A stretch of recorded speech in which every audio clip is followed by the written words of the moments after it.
Well, it's Tuesday Wrestling, and you all know what that means. That means once again, we have NWA Powerrr, AEW Dark, and NXT 2.0.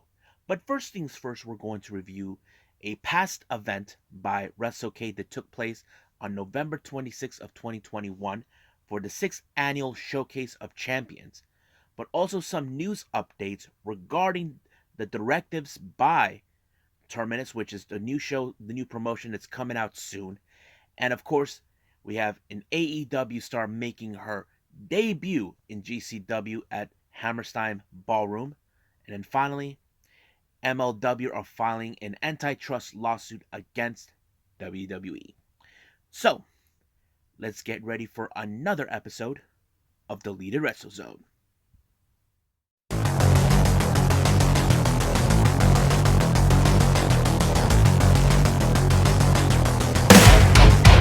Are you ready? Get up, get up! Get up, get up! Get up, get up! Get up, get up! Get up, get up! Get up, get up!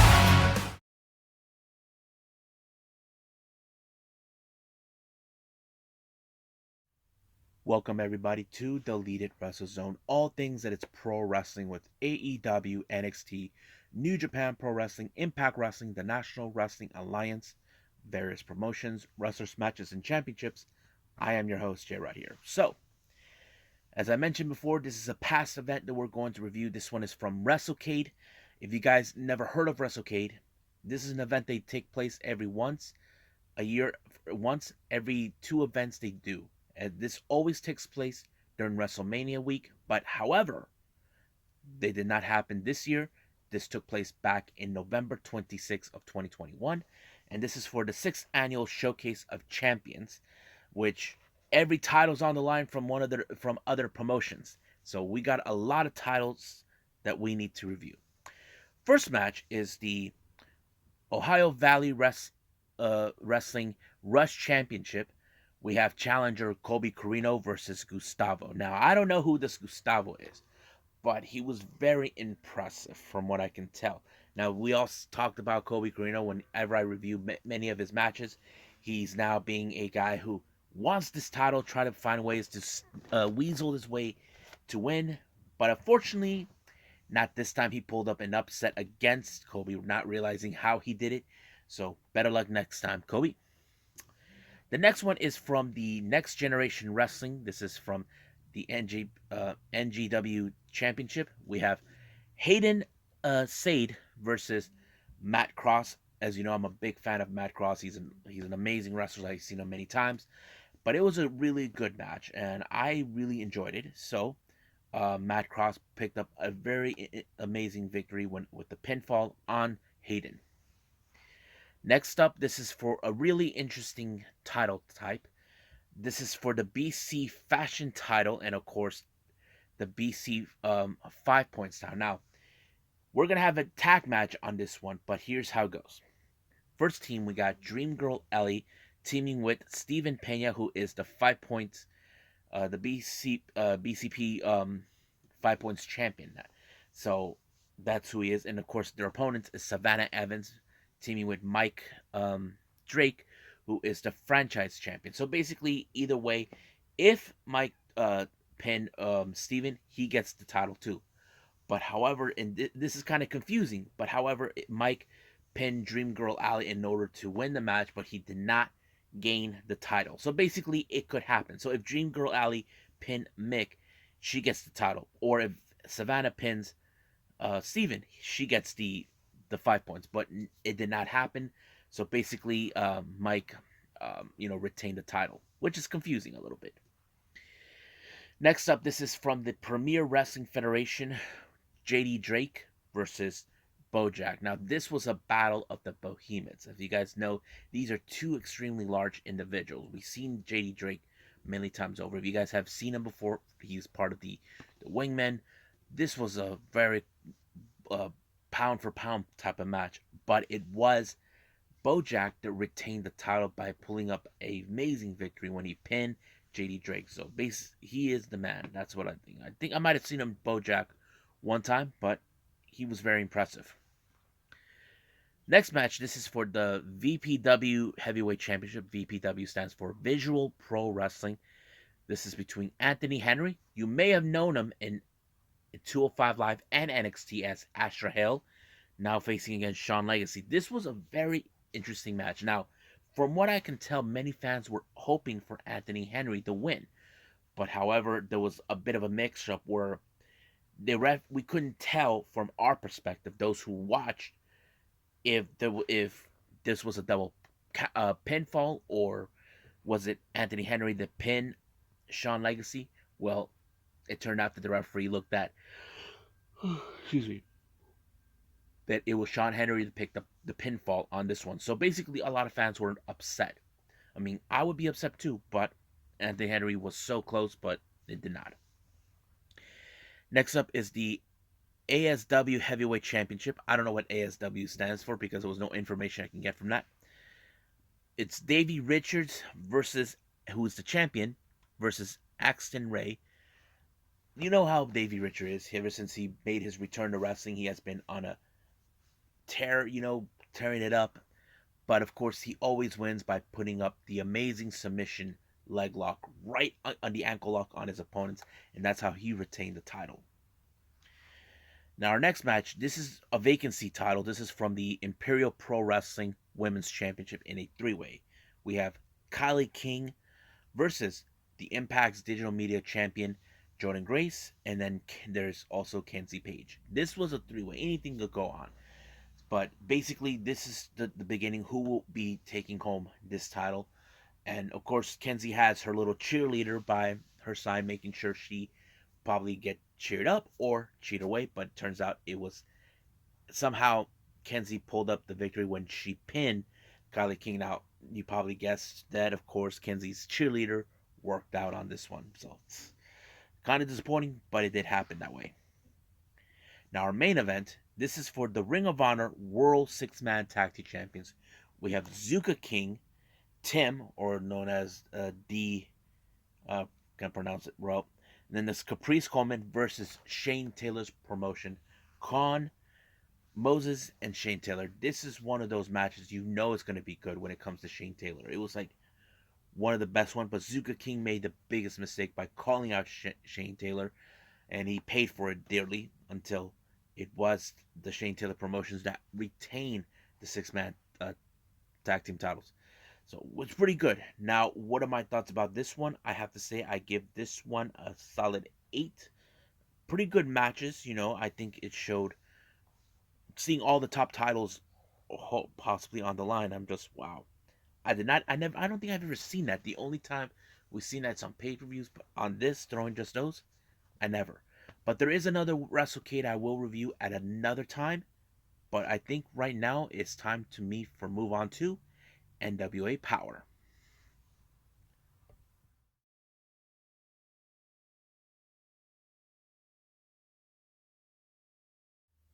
Okay, so NWA Powerrr. It opened up with Melina, of course, with a little interview she had with May Valentine. Apparently, it's like right now, Melina is currently on the verge trying to skip the head of the line, knowing that she wants to be the NWA Women's Champion. But the real question is, could this be a problem for her? Well, if you follow the storyline, it could, but we'll just wait and see what takes place. Now, the opening match relating to that is a four-way match that could potentially give an opportunity to challenge Camille for the NWA Women's World Championship.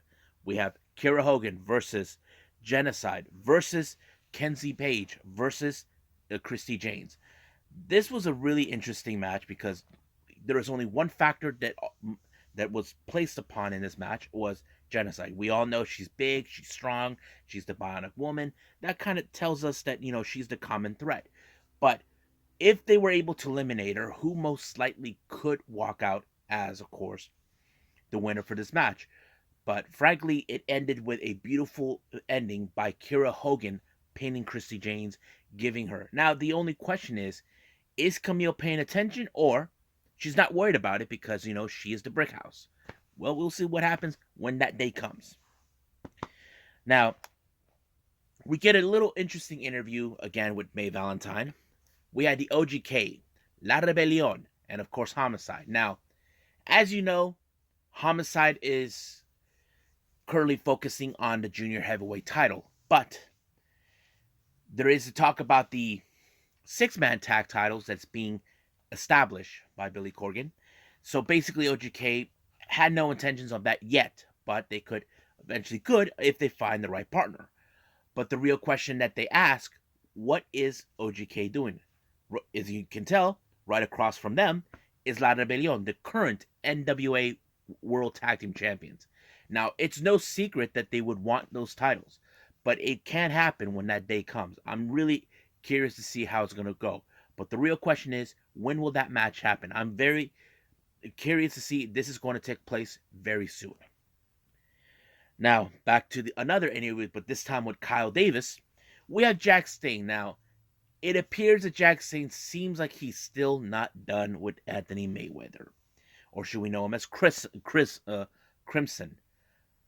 Somehow he was able to book a match out of his request for Mayweather to take on his student, Nims.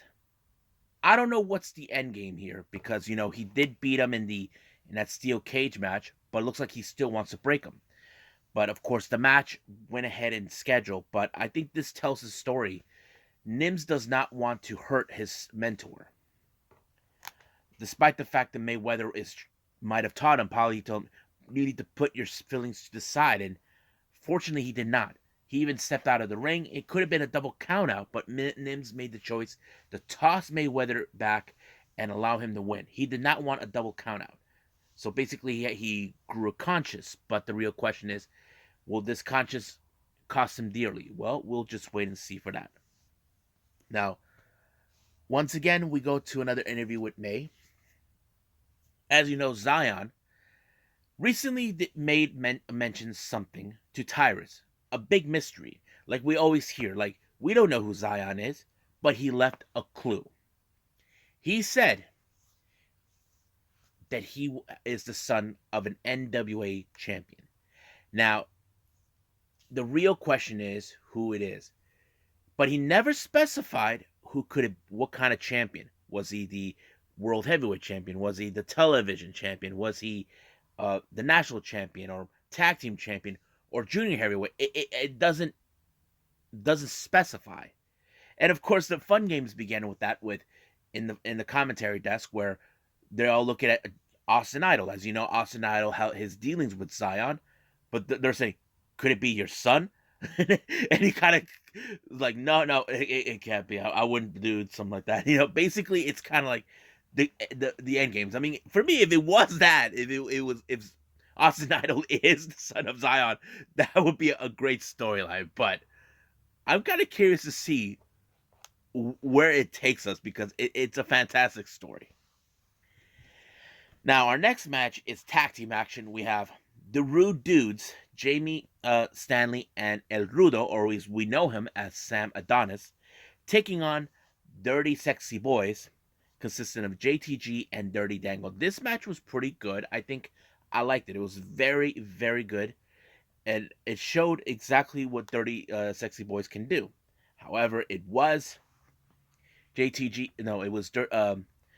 Dango who picked up the victory with the guillotine onto Jamie Stanley, while JTG has El Rudo tied up away from him and allowing themselves to win a perfectly good match. Now, once again, we get to another interview by Kyle Davis. I don't know what to make of this. Aaron Stevens comes out acting kind of weird. I mean, I don't know what to make of it. He acted like this is some sort of opera. So, I don't know. I don't know if he's turning crazy or what. But he was there alone. He did not have Kratos with him. It was kind of unusual. But hopefully we'll find out more about that. Now we get to a NWA World Television Championship match. We have Tyrus, the champion, versus Jaden Roller. Now you can tell This was an end game. Basically, it was going to end in the favor of Tyrus when he applied the heart attack or black heart, whatever he calls that, right in the chest, allowing himself to retain the title. Now, our next match is Zion versus Judas. Now, he did state it in the interview that Judas is the beginning. Now, beginning of what? It makes no sense. Like, much of the match, it felt like it was in the favor of Judas, but all of a sudden, here comes Sal Rinaur out of nowhere. I don't know what his deal is, but he got in the ring, and Judas used Sal Rinaur as a weapon, disqualifying himself, giving Zion the opportunity to win the match. But they start pounding him. It's still unclear what's going on. Like, what is Sal Rinaur thinking? That is the big mystery right there that many of us are trying to determine. But we'll see what happens there. Now, our main event, we have Mike Knox and Matt Cardona versus Strictly Business, Chris Adonis and Tom Latimer versus Tim Storm and Trevor Murdoch. Now, keep in mind, the storyline they're building up here is Matt Cardona is there in the NWA to save it, thinking that it needs saving. And of course, nobody believes that, and they don't think it needs saving because he comes out with no entrance. And that's they only come out at entrance during pay-per-view events like Hard Times. Um, what other ones? When Shadows Fall or something like that. One of those events, but basically it did not happen at all. So, but much of this match, you can tell Trevor Murdoch wants his hands on Matt Cardona for his interference. Matt Cardona thinks he can save him, but fortunately the match ended with Matt Cardona pinning Tim Storm. But the real question is, what other motives is Matt Cardona trying to do? Originally, he did not want to be there, but per orders by the general manager, owner, Billy Corgan, he has to be there regardless, or he'll get no opportunity. So that's kind of like the rules that he has to be. If you're going to wrestle, then wrestle. But basically, right now, we're getting a Matt Cardona being the heel in this particular show. But he's the face of an Impact, so we'll see what happens then. So I believe right now it's time for me to move on with AEW Dark.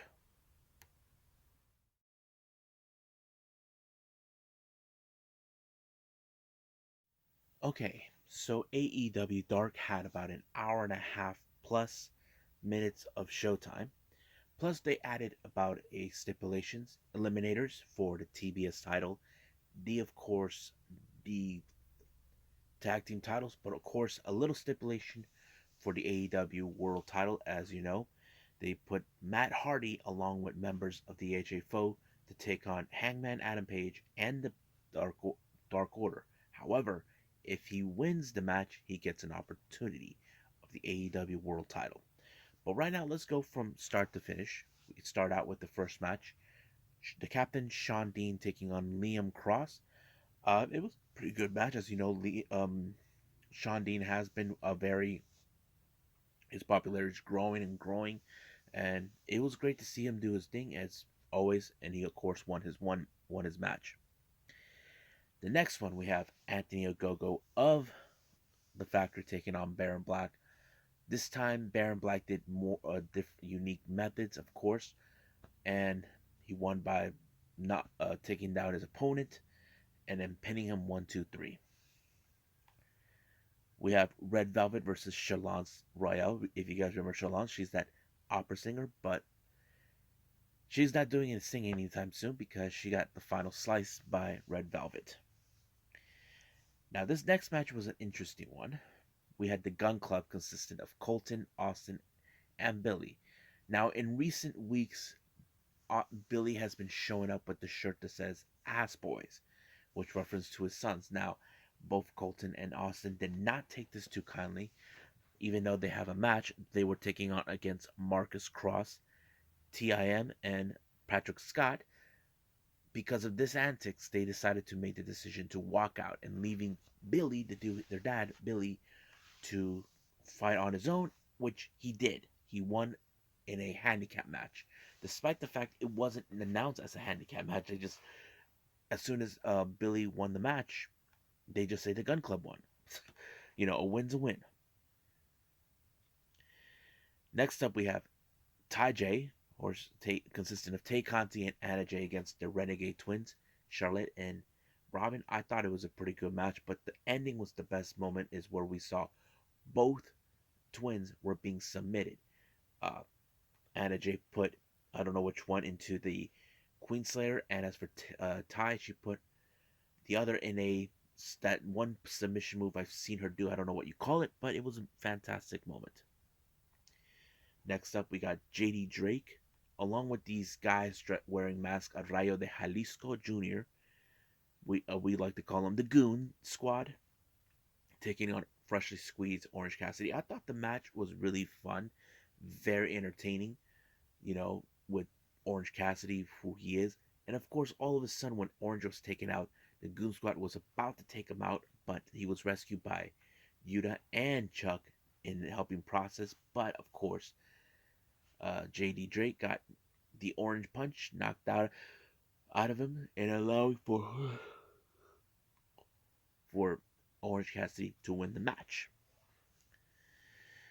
Now, next up, we got Aaron Solo versus Dante Martin. This was a very interesting match because they're about almost the same type of speed and high flying, but as you know, Dante Martin has the much better experience, and of course, Dante was the one that picked up the victory with that moonsault that he did. But it was amazing. Now, our next match, we have Joey Janela along with Kayla Rossi taking on Eddie Kingston. Man, this match was a brutal match. It was more like, as you know, Eddie Kingston was limping. Joey used that against him, but however, this match was going back and forth. Kayla even got involved, but took out Joey Ryan out in the process. But I thought it was pretty good. But it was Eddie Kingston that picked up the victory when he applied a move that was done by a Japanese wrestler. I just can't recall the name, but uh, it was pretty good. He's acknowledgeable of Japanese wrestling. That's a pretty good thing to use. Next up, we got Thunder Rosa versus Casey Fox. This match went a bit more quicker than I expected until Thunder Rosa put her in the Peruvian necktie and she tapped out, allowing her to win. Next up, Powerhouse Hobbs. Well, this one went extremely fast. He took out his opponent, Alexander Moss, right away until he pinned him 1, 2, 3. Next up, we got Daniel Garcia versus Fuego del Sol. This was a direct message from Daniel Garcia to Sammy. As you know, this coming Dynamite, and by the time this video is uploaded, he's going to be facing Sammy for the TNT title. And of course, Daniel Garcia won by putting him in that Scorpion Deathlock or Sharpshooter, whatever he was calling it. But however, he refused to let go until Sammy shows up to give the helping hand. Next up, we got the TBS Championship Eliminator match: Sky Blue versus Jade Cargill. Now, Smart Mark Sterling said if Sky Blue doesn't beat her, she will never get another shot at the TBS title ever again, as long as Jade Cargill is still the champion. I think that's kind of low out of his part, but sooner or later that's going to be overturned. But it went quickly for this particular match with Jade to put Jaded onto Sky Blue to allowing herself to win the match. Next up, we got the AEW World Tag Team Eliminator match.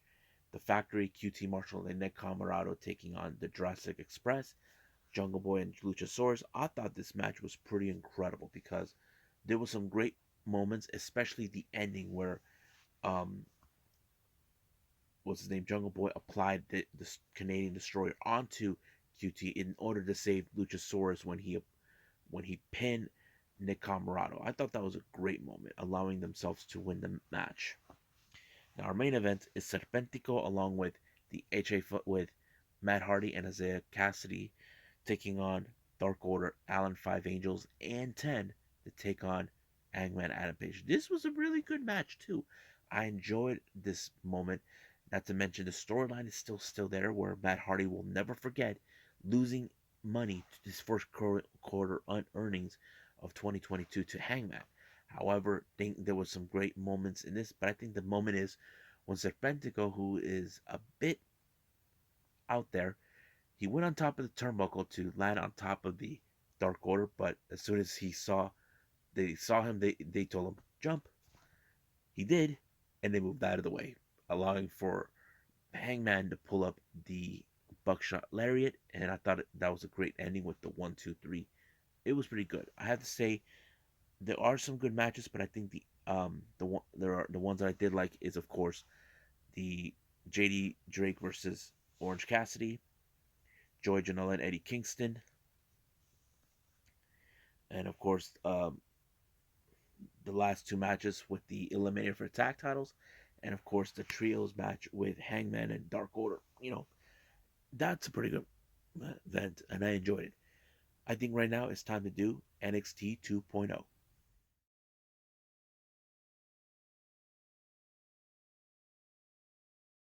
Okay, so we're in the fallout after New Year's Evil.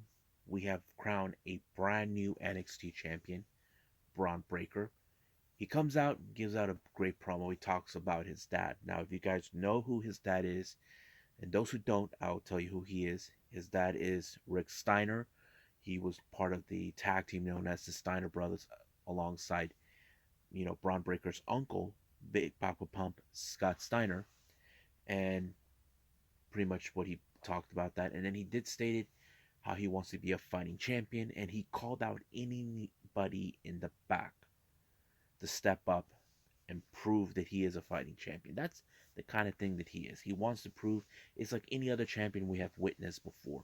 And practically it's okay, but we'll just see what goes on. We'll see who will be the lucky individual to challenge Braun Breaker. Now, our opening match was, of course, Santos Escobar facing Zion Quinn. Now, whoever wins this match will take Electro Lopez. Now, much of the match, uh, we focused what was going on in the ring. Of course, Legado was out in ringside, and Electro Lopez was watching on. Now, there was the moment where we thought things were going to go exactly Zion Quinn's way, but it did not. Electro Lopez low blowed Zion Quinn in order for Santos to win. So, mark my word, there will be some payback against everybody from Legado. But the real question is, when will that happen? Now, as you know, Mandy Rose retained the NXT Women's title. She's out taking photo shoots and all that. But later on, it did show Kylie Ray, who was looking for her because she wants a shot. Now, she's criticizing her, saying, "You are not a fighting champion." Now, Kaylee Ray has a very valid point. While you're out voting, you're not defending the title like you're supposed to. Basically, there are the difference between certain wrestlers that don't want to defend the title versus those who feel they are willing to defend them. But we'll see what happens then. Our next match, we have Damon Kemp versus Cameron Grimes. This match was pretty good, but later on we did see Malcolm Bivens doing some scouting. Now, I doubt he wants Cameron Grimes. I did pay attention. He was looking at Damon Kemp. Damon Kemp has a collegiate amateur wrestling background, which is perfect for Diamond Mine. But we'll see about that. But Cameron Grimes did finish him off with the cave in, allowing himself to pick up the victory with the 1, 2, 3, and he went straight to the moon.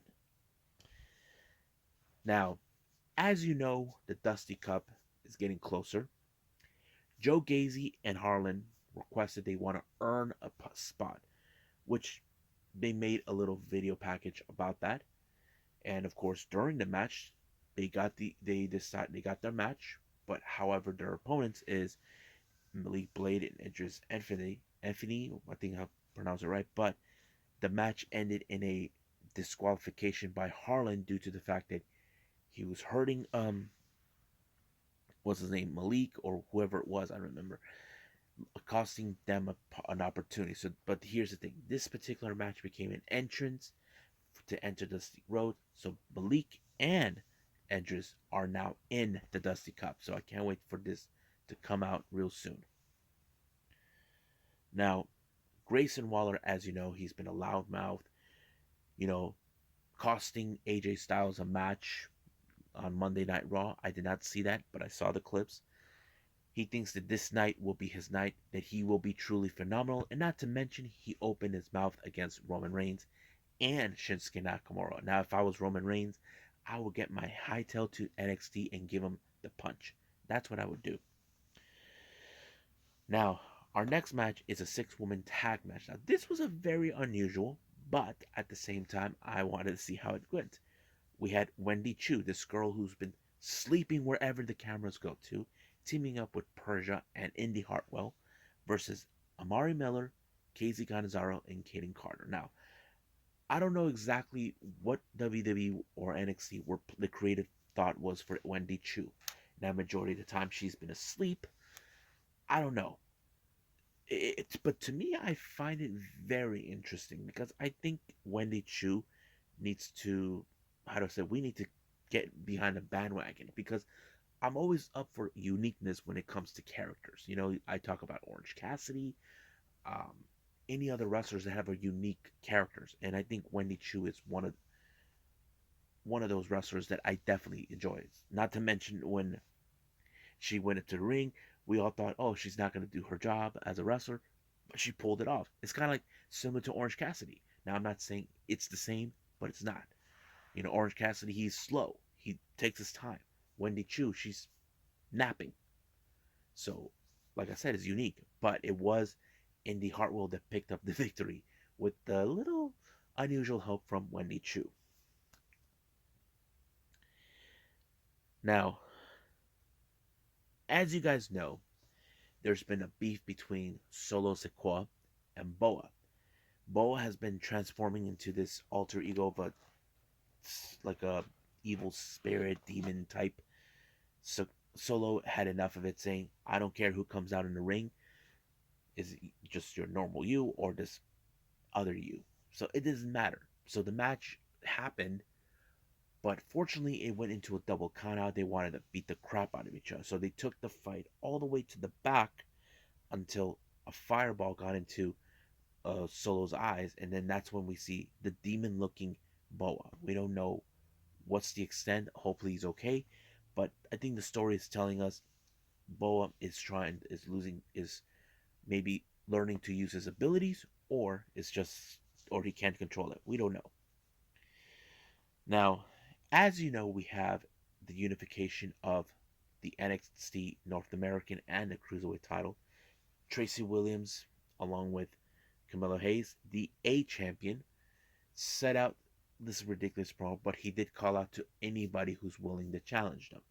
But however, the first person who responded was none other than Cameron Grimes, so he's basically is now calling a shot for the North American title, which I have to say it's about time he needs to have a title. I think we all been waiting for it for a long time. So now our main event is AJ Styles versus Grayson Waller. The match was good. It was very phenomenal. I love it. But however, it was AJ Styles who won the match when he applied the forearm hit, and it was already over from there. However, AJ did tell him that he's good, but he's not phenomenal. But he called out his friend, and it turned out to be LA Knight, who we haven't seen since Waller attacked him from behind and left him in the parking lot. So I thought it was a great moment ending where right now someone's going to completely shut him up, and that's going to be LA Knight. So it was a pretty good event. I liked it, but I think that's pretty much it. So let's move on with some news updates.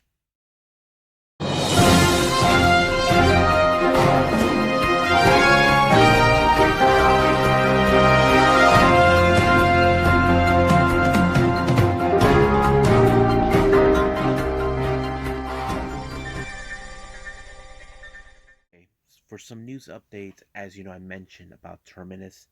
They are a new promotion that's more about the grappling. They just set out these directives that kind of explains what they're going to do, exactly the kind of matches they're going to be posted out. So this is what it was posted out today.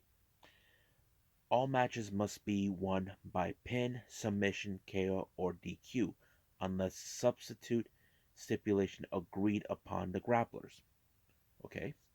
Now the time limits, this is what they got. Strictly enforced.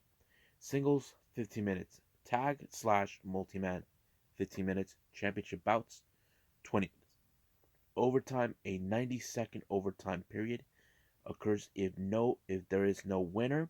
A time limit expires. Grapplers will start overtime period in neutral position if there is no decision When overtime expires, the result is a draw.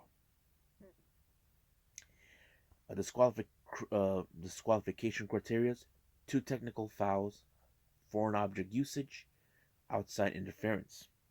Technical fouls: throwing opponents over the top rope, 10-second top rope count, 5-second rope corner break,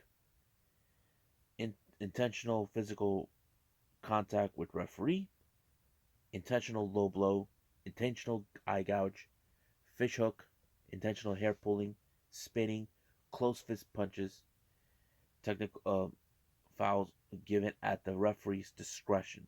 Counts 5 seconds. Any weapons usage will result in immediate disqualification and expulsion from Terminus. So it looks like Terminus are now laying the law down here, exactly how they're going to want their matches, their shows going to be taking place. And I kind of find it very interesting. And I think this is something we definitely could love. I enjoy it. I can't wait to see Terminus. It's going to be on Fight TV if you guys have it. Now, this latest news came around on GCW when Ali Catch set up a vignette, shows what she wants to do. It turns out her dream match, it shows a piece of art graffiti, the word name Soho. That's right, folks. It appears that Ali Catch wants to challenge the runaway Ruby Soho, so she will be making her GCW debut at the world the world on GCW on the Hammerstone Ballroom on the 23rd of January, and this will be a very interesting match to watch. This is like a dream match, definitely I would like. Now, the last thing I'm going to update for all of you, this just came to my attention recently. Not too long ago, about early 2021, MLW, we were all expecting their TV appearance at Vice TV. Now, we don't know what was going on. They went back to YouTube. There were some assumptions, and personally for me, I thought it was okay. Maybe there's been disagreements, negotiations were not going great. Well, apparently, it turns out that WWE had a first-hand interference in this, and they just set up a press release. They filed the MLW filed for a antitrust lawsuit against WWE. Now, this is what um, the press release statement by MLW put out. Uh, on January 11th, 2020, professional wrestling company Major League Wrestling MLW Media filed a lawsuit today against World Wrestling Entertainment WWE. The federal court antitrust lawsuit is based on WWE's ongoing attempts to undermine competition in and monopolize the professional wrestling market by interfering with MLW's contracts and business prospects. As described in the plaintiff, WWE pressured third parties to abandon contracts and prospect relations with MLW. WWE misconduct include disrupting every level of MLW's business, including a major streaming deal for MLW, which would have been a transformative for the company. MLW alleged that in the complaint that early 20th, after MLW announced the talks with Vice TV on the MLW programs on Vice TV, then WWE executive warned Vice TV that WWE owner Vince was pissed that Vice TV was airing MLW programs and Vice should stop working with MLW. Vice executive responded that WWE's conduct was illegal, an antitrust violation, with WWE's executive responding that she could not control McMahon. WWE has been wrongfully deprived of its competitors of critical opportunities for many years, but the latest conduct has been very uncushionsable, said CEO Court Bauer. I think we speak for the rest of professional wrestling world when we say that is anti-competitive behavior has to stop. WWE's ongoing misconduct has hurt fans of professional wrestling. Competition in the professional wrestling industry, though through this lawsuit, MLW seeks to recover its losses due to WWE interference and enjoy WWE Future's interference. So, what's going on in is here. WWE did not appreciate the fact that that Vice TV, in fact, are now working with MLW. They have done everything in their power to stop them.